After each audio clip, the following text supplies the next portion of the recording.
unang reason muna is yung yung pagpasok ni Light sa Aurora. Okay.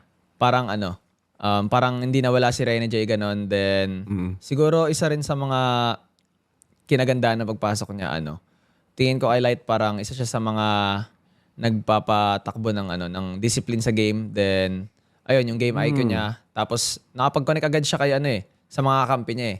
Tapos ayun sa chemistry pa rin na nabuo nila na magkakasama. Yeah. What do you think about yung drafting ng Rora? Kasi parang sa kanila ako pinaka na-impress na drafting kasi mahilig ako sa mga draft na alam mo yung simple lang.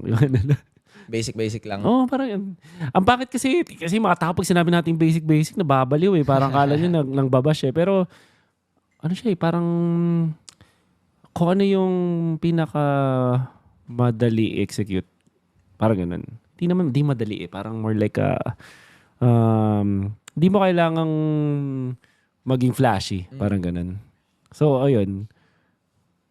Whereas kayo, di ba, may mga quote-unquote exotic picks, di ba, parang ganun.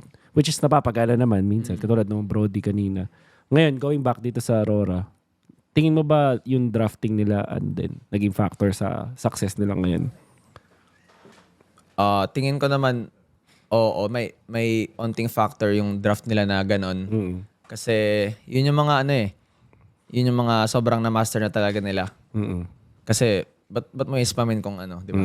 Kung hindi mo naman gamay. So kaya yun siguro kaya minsan umuulit lang din yung mga picks nila kasi sobrang confident nila na sobrang dali i-pull off para sa kanila yun since napagandaan talaga nila yung mga ganun.